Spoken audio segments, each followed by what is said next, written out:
Hey guys, it's Angela coming back from communing with the cards. Like I mentioned last time, I have been doing a lot of ancestor work lately, not necessarily by choice, although I have done that kind of work in the past.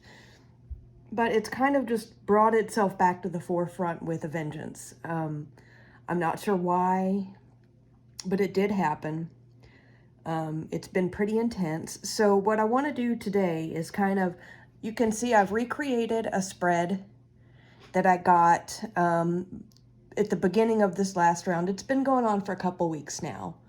And I have a progression of spreads where the message and the communication just kind of gets deeper and deeper. So I'm pretty sure that I know exactly who this ancestor is that's talking to me. And I think I know the message, but I am not an expert in anything. I don't know how any of us could possibly be in, this realm of practice or, this type of knowledge, right? So I really want to talk through this spread for a couple reasons, or this series of spreads actually for a couple reasons. I want to kind of talk through it in my own head to make sure that I'm clear on what I'm looking at and what I'm getting out of it, but also because we do have such a good community, and I have some friends and some people in this community that I would consider friends. I do want to share it so that I can get some feedback. Any ideas, any little synchronicities or little puzzle pieces that I might be missing in this. And I would also just really like to hear from anybody who does have, a powerful ancestral practice. Just, it would be nice to have somebody to talk to about this because I don't. I'm not going to mention my ancestors' names. I'm not going to share any photos or anything like that because obviously I don't have that person's permission. But I think it's okay for me to share the spreads because nothing in here would be anything that you could identify an individual from. And yeah, so I don't think it's going to be anything that is too, that would really give anybody away, I guess, let's say. So right now what you're seeing on the screen, I've recreated the first spread that I got when the practice started amping back up, which, like I said, has been a few weeks. The decks I've got here on the table, here at the top, I've got a tarot deck. It's the Darkness of Light. This one in the middle, this one card is from the, I don't remember what this is called, Sacred Symbols Oracle deck. And then down here at the bottom, we've got the Cartomancer poker deck that I talked about on my playing card deck review video, which was the last one that I did. And this is the light version, the clarity version. I also have the shadow version. I've got a couple other spreads over here that I've pulled the cards over to the side where you can't see it, over to the side, that came after this one in progression chronologically. So when I finish going through this one, I'm going to pull those out and kind of go through those as well. And then talk a little bit about what I've been doing with this information as I've been getting it. And again, any ideas, any little nuggets of wisdom from people who have experience with this type of work, I would really, really appreciate it. You can reach out to me, in the comments, Instagram, whatever. So let's get started. So this was the first one that I got. I did not have a question. This is, when I started putting down cards, I don't use any kind of formal spreads as a general rule when I pull cards. So none of these, basically I put down cards and see what happens. And that's how things will come to me that I don't expect. So what I ended up with in this particular spread is, and I'm not getting the best camera angle, and I've tried, so I'm actually going to move this down a little bit. The top row here is all tarot. And it just happened with this particular spread that all three of these cards are major arcana. That caught my attention, okay? Then in the middle, I have, the sacred symbol card, which is kind of a major focal point, kind of, sort of. And then down at the bottom, I've got the Cartomancy Clarity playing cards, which kind of have their own system, so we'll get into that a little bit. But what I think is really interesting is I'm getting some echoes from here down to here. you know, the bigger ideas, the kind of the higher realm ideas up here in the tarot that kind of get validated and echoed down here with the playing cards. And then here in the middle, we just have the courage card, which is an oracle from Sacred Symbols. So here's what I got out of this. So on the top row, we've got the Hanged Man. We've got Strength. These cards are gorgeous, by the way. I love this deck. And the Hierophant. So as soon as I laid these out, and because I started with the tarot, that was the first layer that I did, something in me knew that ancestral work was coming up. I don't know how to explain that before I even pulled out a deck. Although when I did start pulling cards, I didn't know that was where it was going to go. But something told me it was getting ready to reemerge, okay? So I have I've read through the Ancestral Tarot book by Nancy Hendrickson, which is fantastic. If anybody is interested and isn't familiar with that book, it's great. What she has you do is actually go through, when you're looking at the blood relatives, you go through your family tree, if you know it, and you kind of map it out. And for each person that you know on that tree that has passed, that's not living, you actually pull 3 cards for them. You pull a major arcana card, which is like kind of an overall theme of their life. You pull a court card, which reveals a little bit more about their personality. And then you pull a minor arcana, you know, just A's through 10 to get some kind of information on their day-to-day life. So what was really interesting already here, I wasn't really, I knew that ancestral work was coming up, but I didn't know it was going to with this particular card pulling session. The Hanged Man is present as a major arcana card with an ancestor on my father's line. So I thought, okay, maybe. Nothing else in the entire spread here really made sense for that person, and I wasn't getting an intuitive hit about it either, but I did want to pay attention to that. The Hierophant actually goes up an entire family tree line, which I think is very interesting, and I want to do some more digging on that one day. But again, nothing else here. Well, I mean, a few things I could have kind of poked and prodded at to get it to fit, but I wasn't getting that intuitive hit that that's who it was. The Strength card, Major Arcana, hasn't come up on any of the ancestors that I have documented on my tree.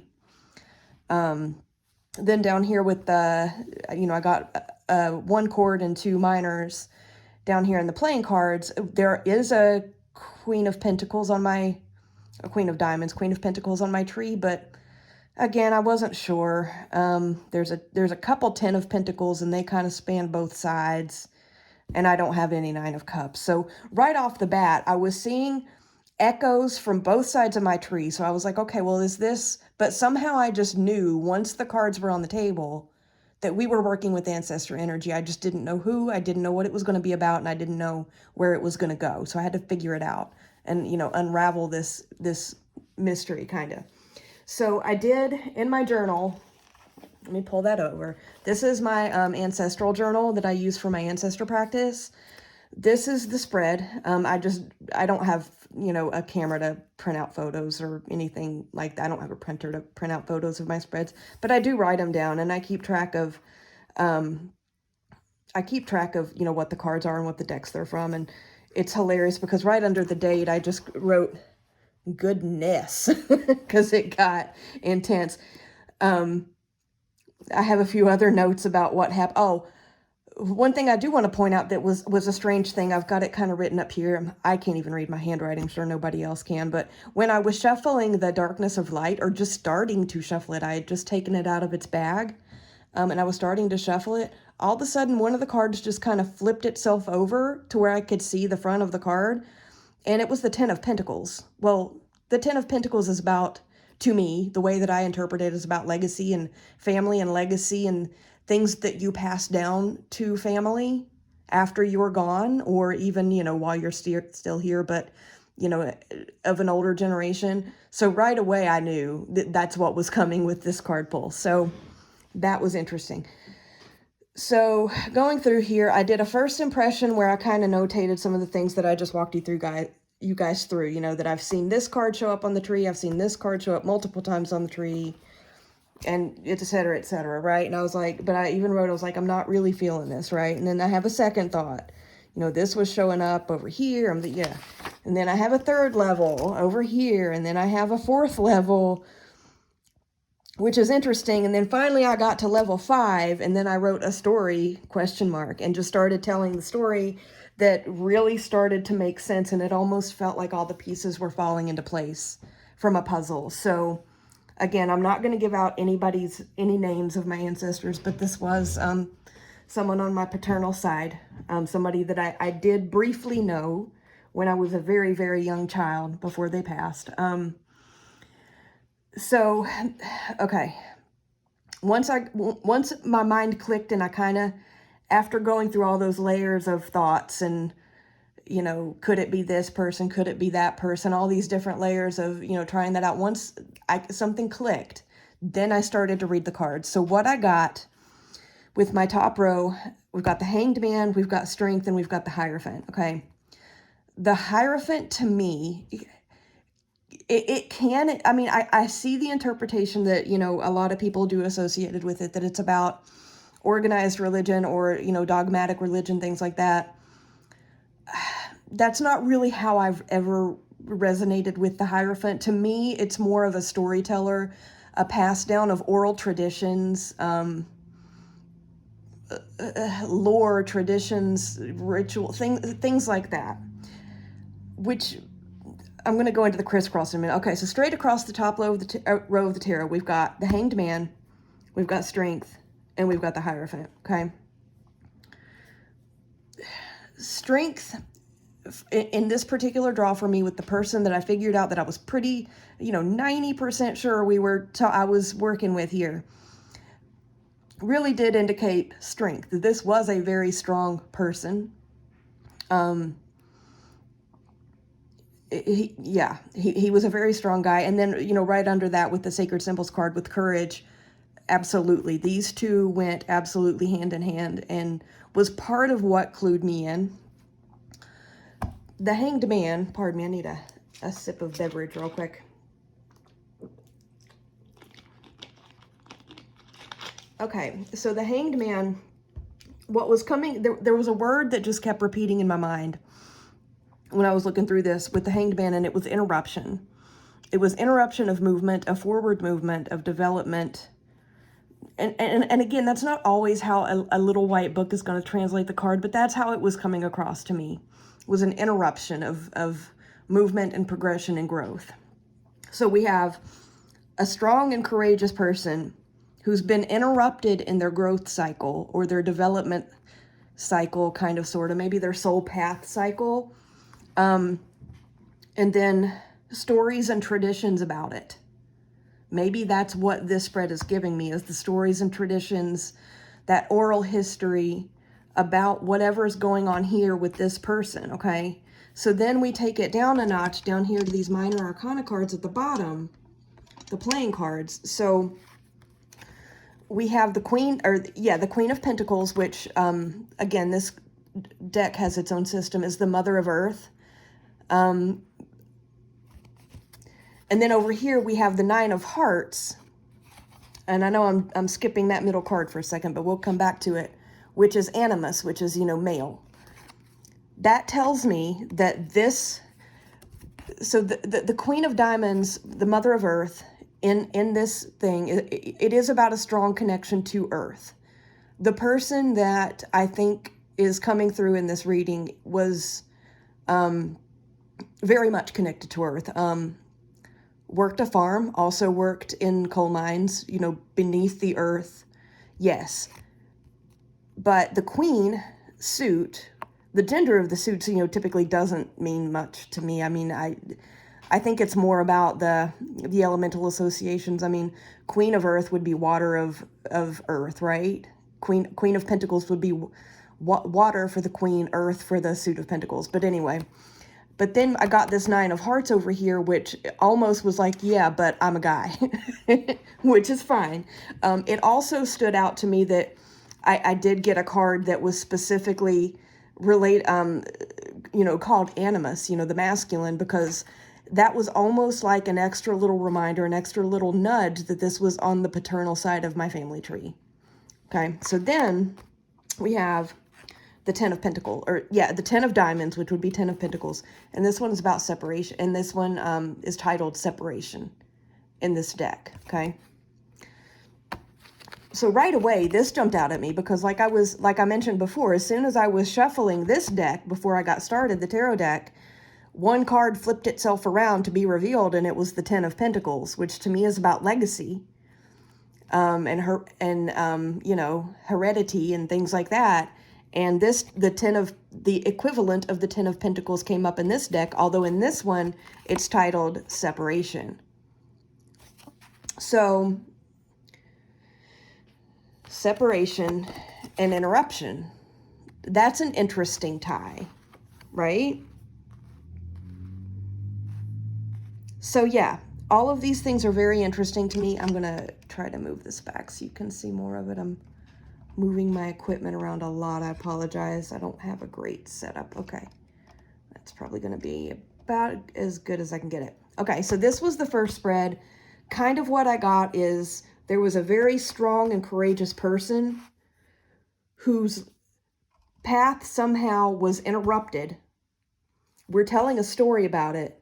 This person was a man on my paternal line who was somehow, there was a sense of separation with.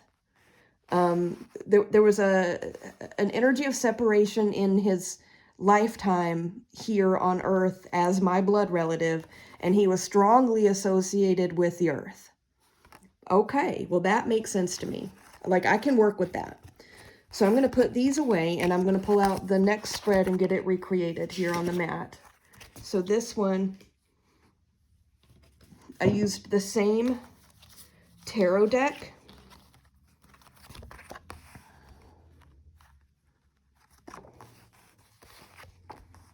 Oops. Okay. So and I did 3 cards up here again. I did 3 cards in the middle, which were, let me see, we had a 2, we had this 2, and we had a 10.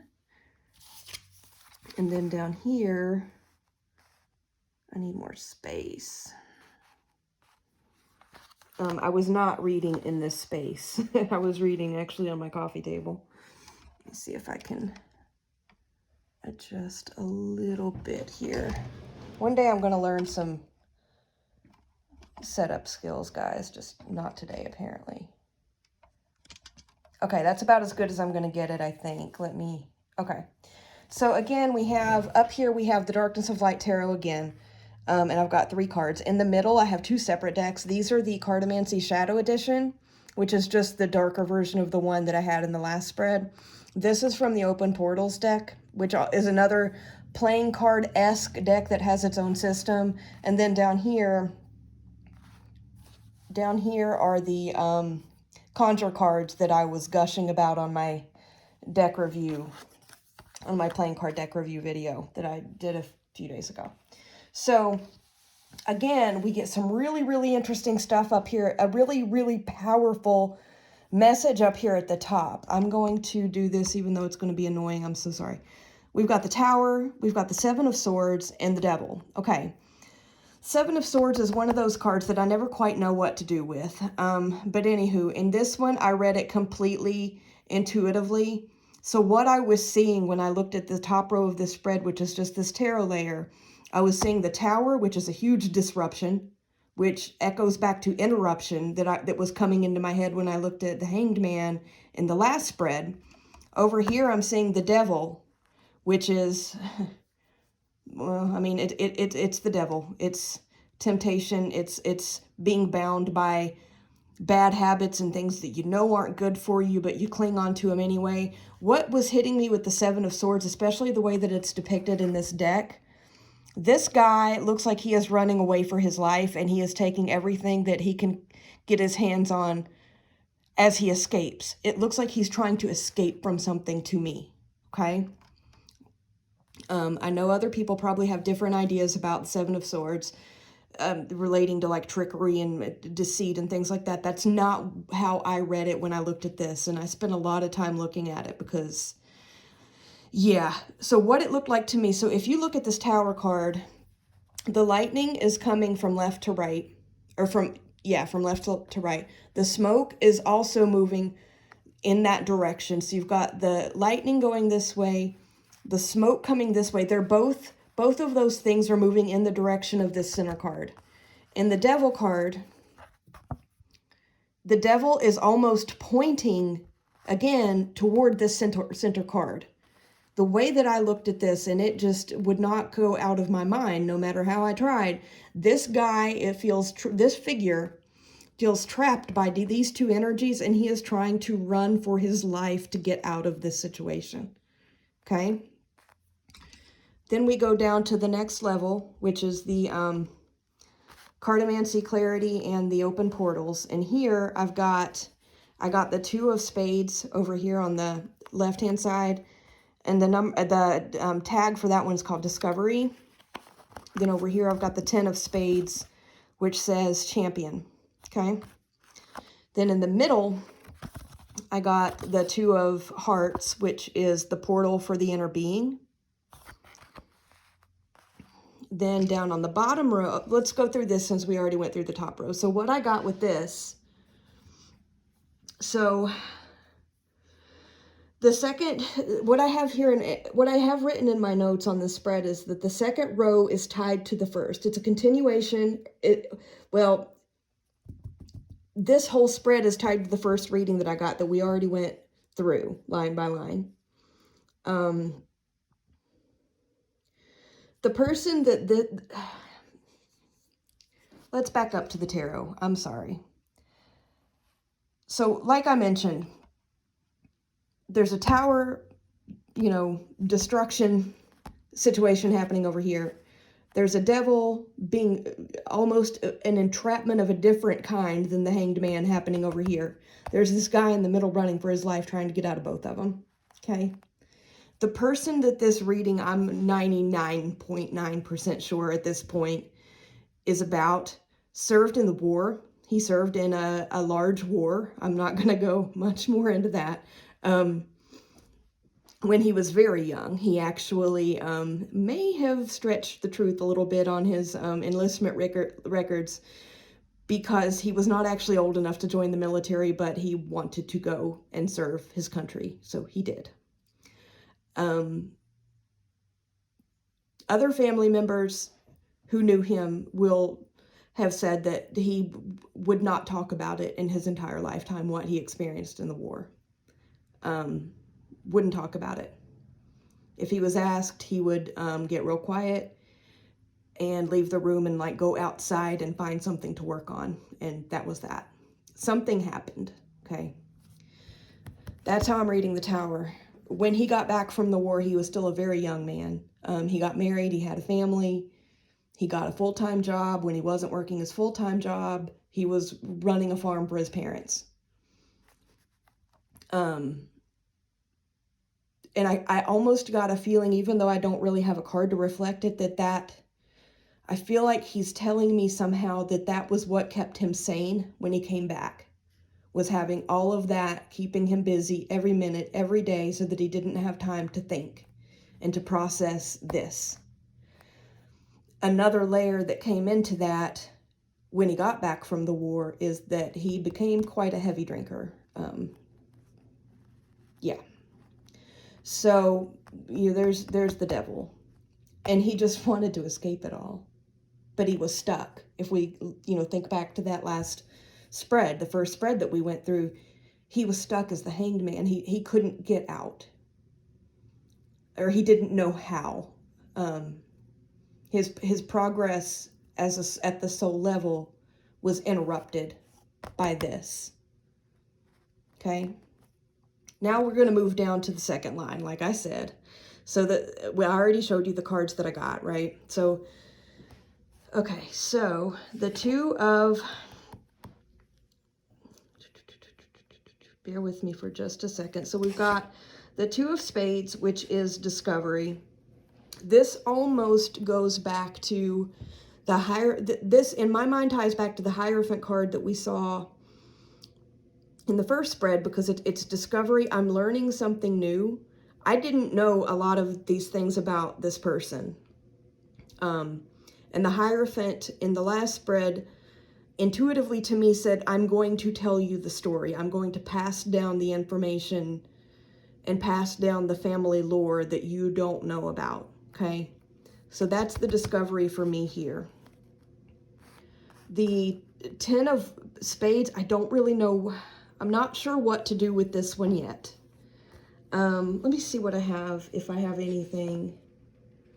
The 7 of Swords, blah, blah, blah. I want to see if I have anything written down about that specifically. In my notes.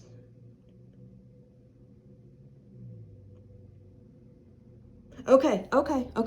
So the way that I read this one, I'm glad I journaled this because, yeah, it's a lot.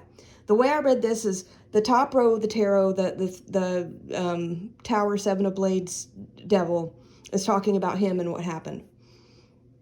The middle row is talking about me and what I'm supposed to do with it, in a way. So the center card, which is from the Open Portals, is Portal for the Inner Being. And in the guidebook for that, it kind of mentions that that means that you're seeing yourself authentically as you really are, which, I mean, there's a lot of places that can branch off to, right? But I think, I think in this instance, it's saying this is your family heritage. These people are where you come from. We're now telling you about it. So discovery, we're telling you about it too. This is you that we're talking about in this row. And then I got the 10 of Spades, which is Champion. And I almost got that I'm being given this story so that I can do something about it and almost be somewhat of a champion for him in terms of some kind of an ancestral healing situation, which I'm still trying to figure out. And the reason I say that is because, for one thing, the title of the card is Champion. But if you look, I don't like that we're harming a bird here. But you can see that this man, if we cover up the bird, he's conquering something, right? We'll pretend like it's not that poor bird because that makes me sad. Okay, so next we're going to go down to the next layer, which is the Conjure cards, which is another playing card deck that's based largely in Appalachian lore, which fits very much with what I'm doing here. And I think I don't think I have these in the right order that they came up. Let me look back at my note real quick. Yeah, they were this way. So in this one, I got the King of Spades, which is an owl, the 6 of Spades, which is a coffin, and the 9 of Clubs, which is a pickaxe, which, you know, was a tool used by coal miners in Appalachia, okay, back in the day before more modern machinery was invented and used. Pardon me. So if we look, so in the guidebook, because this deck also kind of has its own system, and a lot of the card meanings are based on folklore and the folk practices. And I'm sorry for all the shaking of the camera. I'm literally holding it and moving back and forth so we can see what's going on here. The King of Spades with the owl is referred to as a lawless man and a man with dark hair. Very specific, right? I wouldn't say that this ancestor was necessarily lawless, although, you know, there may have been some moonshine action going on somewhere. But I mean, he wasn't like a serial killer or anything. Didn't rob banks or anything like that. But I wasn't sure what color his hair had been in his youth, because every time I saw him, while I knew him very briefly as a very, very young child, he had on a hat. So I actually had to call some other family members and ask them if they knew what color his hair had been. And I did find out it was black. So yeah, this is him. The 6 of Spades, which is the coffin. I mean, that means, bear with me, guys. That means basically death, right? It's a sign of death or the ending of something. The 6 of Spades refers to death, or, oh, it also says, or that a spirit is trying to reach out and communicate with you. That's what the guidebook said about that. So we have a man with black hair who is a little bit on the lawless side. We have someone who is deceased and a spirit that wishes to speak with me And then over here, I mean, I don't know what clearer message I could get. A 9 of clubs, which is a miner's pickaxe. That, without even looking in the guidebook, I mean, pretty much told me at least which side of the family it was going to be. But let me see if I wrote down what... So the pickaxe is about reaping what you sow, but it's also a pickaxe. Could be the two. Yeah, I think that's hilarious. So what the other thing that I wrote in my notes, and sorry, I was just looking at them, is that, so about this bottom row, is that in the center I've got, you know, someone who is deceased. It's an ending, a death, and also possibly a sign that a spirit wants to speak to me. And these two flanking cards on the outside of that one both refer to him, to the specific person that I'm thinking about. In appearance, a somewhat lawless man with black hair, and literally a coal miner's pickaxe. So again, so we have the situation that happened, right? We've got, how do I fit into this? And we've literally got, just like we had in the first spread, the bottom row with the playing card element, in this case it's the contra cards, is literally just kind of reaffirming who we're talking about on my ancestral tree. Okay, so that was spread number 2. Let me put this away. I'll lay out the next one, and I will try to do something with this camera. Again, I need to learn better filming skills, but here we are. Okay, so I'm going to put this one, lay this one out the way that I had it.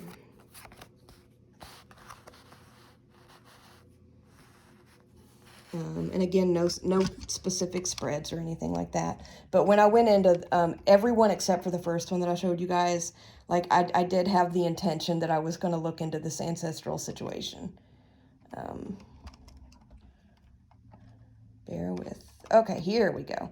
So I only have 4 cards spread out. One of them is from the Pythia Botanical Oracle. It's Leyland Olive.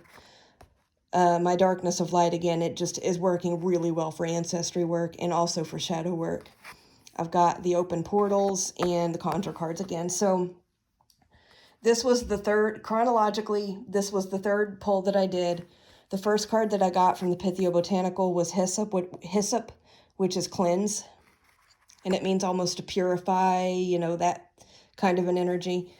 Then I got, excuse me, Portal for the Healer. From the open portals. This is about, so the Portal for the Healer in that deck means that heal what you can and let others heal you too. You must be able to let go of fear that you are not enough.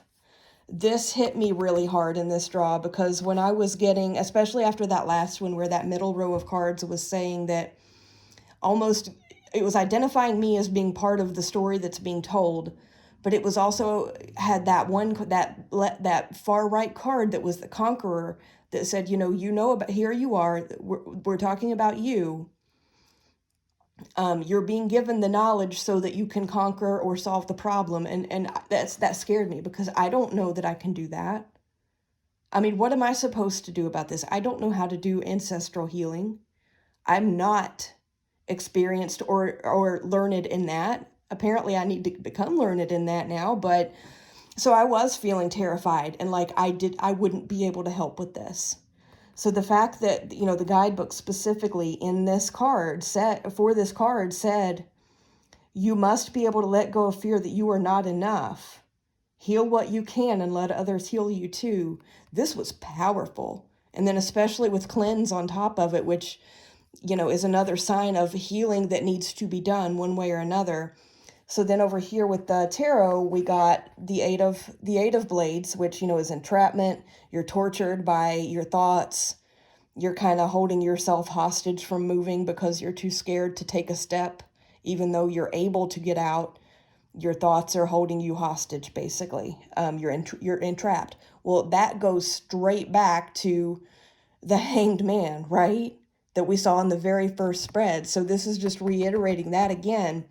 Then down here with the conjure cards, I got the Three of Hearts, which has a banjo and a bottle of whiskey. I don't think it's moonshine in this one. I think there's a specific other moonshine card in the deck. But this one, let's see, that the banjo and whiskey bottle foretell your cup running over. The little sparrow can mean that the little sparrow, which is sitting on top of the banjo, can mean that someone wishes to speak with you or that a wrong will be righted. Seriously, guys. Are you seeing the progression? I know I've been kind of, probably didn't do the best and most cohesive way of going through those last two spreads, but here we are now. We're again talking about the energy that he needs help with, okay? We're being told that there needs to be some cleansing. We're being told that I need to be the healer and I need to stop being afraid that I can't handle it. And then I'm being told, with the deck that is most tied to literally the folk traditions of my roots, that my cup runneth over. There's a little sparrow on the top of the banjo, which is a spirit that wishes to speak with me, and that one way or another wrongs are going to be righted. Wow. That's a whole thing. I'm going to get a sip real quick, and then I'll take you into the very last spread that I've done so far, but I'm not finished with this work, so that we can see more of the progression. So let me clear this one off. The next one is only 3 cards. Let me get it laid out here. Okay, this is from, these cards are from a different deck. It's the Murder of Crows Tarot by Corrado Roy. This one has actually been working. This one's really good for shadow work. This was the first time I pulled it for ancestral work, but I don't know that it could be more perfect. So in this one, I got the Two of Cups, the Seven of Pentacles, and the Four of Swords. With all the healing and cleansing topic that's been going through this series of spreads, I was not at all surprised to see the Four of Swords pop up. I knew it was coming at some point. So the Two of Cups. The guidebook for this deck is fantastic, by the way, so I'm just going to quote a little bit of what it said about this specific card. It says, "To partner is to trust. Loneliness washes away as the communication begins."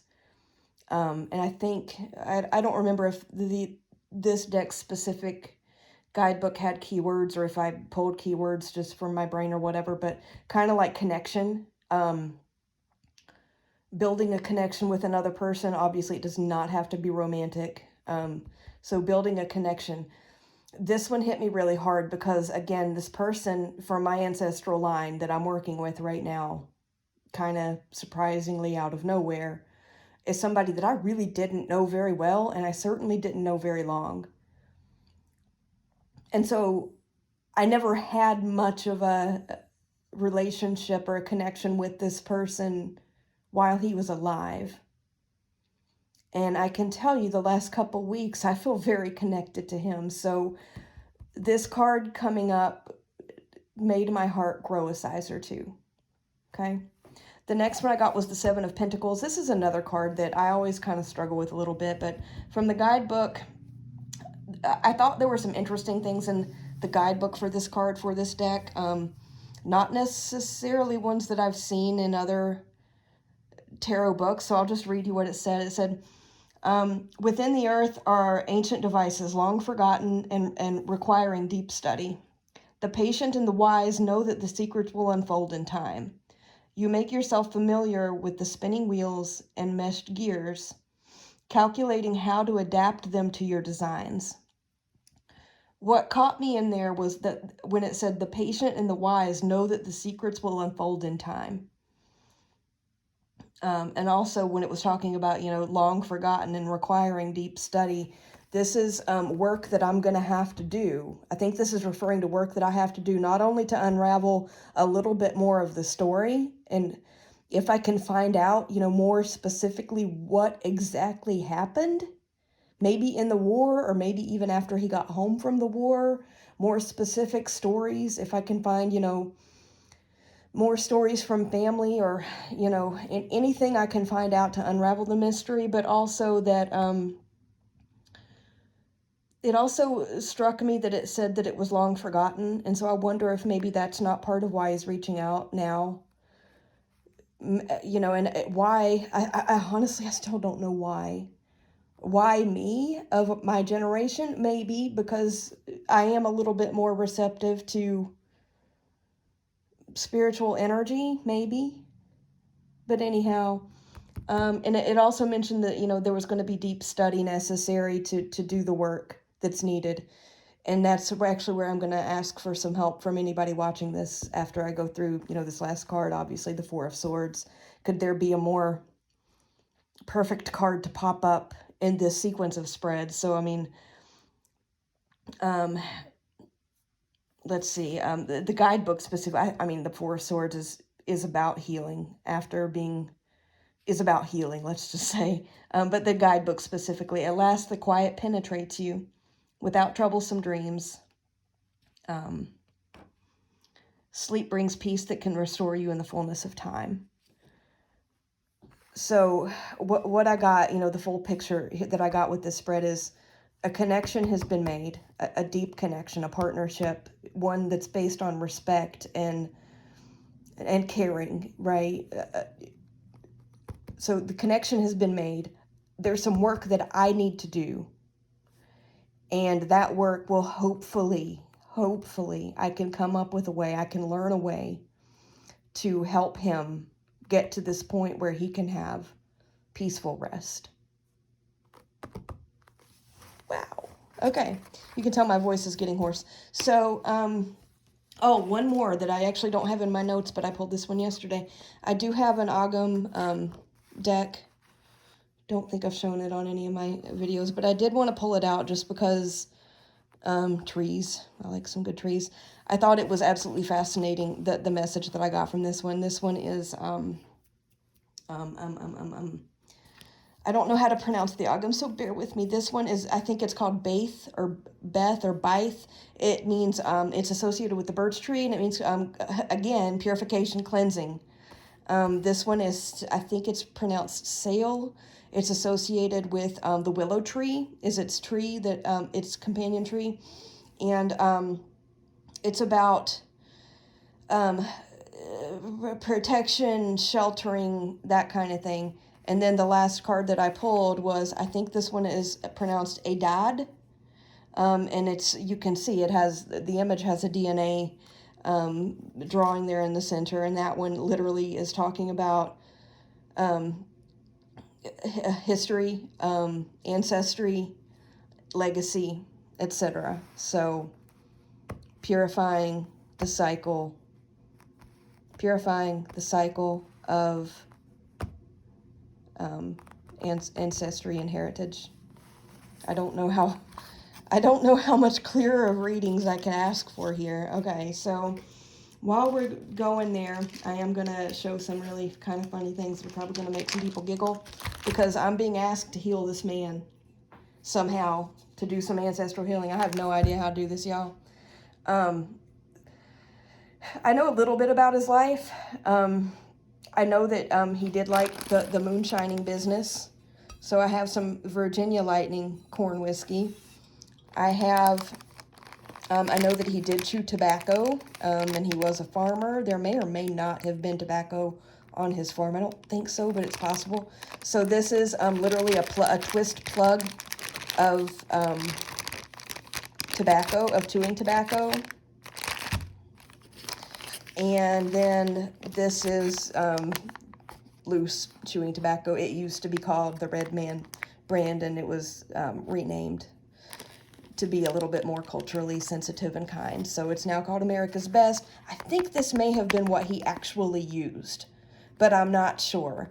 So what I've been doing every night since I realized who I was working with, I've been playing music through the house every night that I think that, I don't know that he would have liked this, but when I've listened to it and it randomly came up on playlists, when I was on like a shuffle mode in Spotify, and like I almost burst into tears, and something told me this will help with a connection with this practice. And it was old blues music from like the 1920s through the 1940s. Started with Leadbelly. Where Did You Sleep Last Night, which I love that song. I remember my grandma on the other side of the family singing that in the kitchen when she was cooking. But it would have been his time, you know, his lifetime. So maybe, and then from that it went into Blind Willie Johnson, who was another folk and gospel singer from Louisiana. Beautiful, beautiful music. Check him out you can search him on YouTube, on Spotify, whatever. Really good stuff. So I've made a playlist of music like that he would have liked. Also some bluegrass, some things like that. I've been playing a lot of that. I've been making, I'm looking into the other room where I actually have his photo up. Hold your thought for just a second. I'm going to show you something.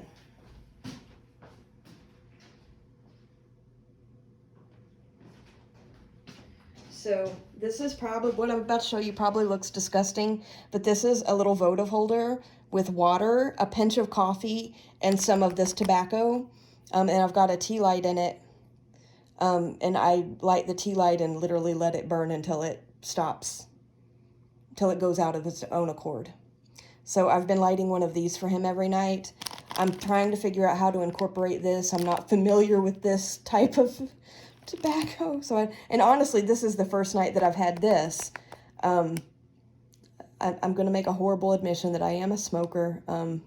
So up until tonight, when I went to the tobacco store and asked the teenage clerk what the best tobacco product for ancestor veneration would be, that was interesting, and found this.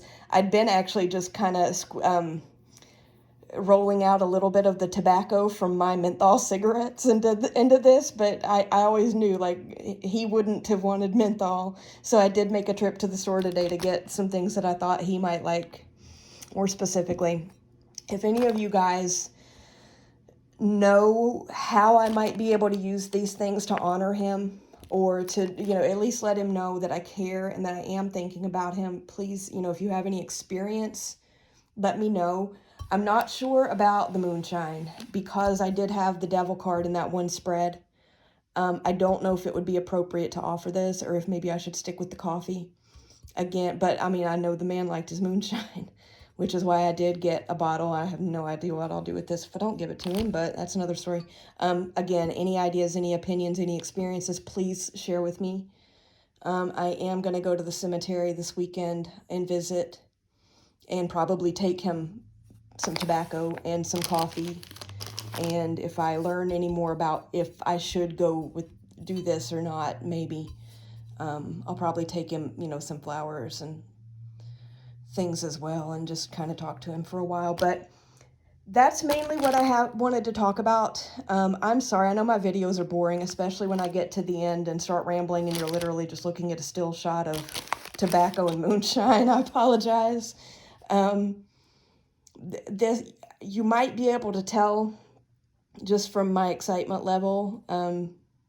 It's exciting to learn these things, but it's also weighing on my heart pretty hard because I feel like he's asking me for help, and that I'm really the only one that can hear him, and I don't know what to do. So how I can help, right? So anybody that has any experience, please reach out, drop me a comment in the DMs or in the comments to this video, or you can find me on Instagram. You can reach out to me there via DM.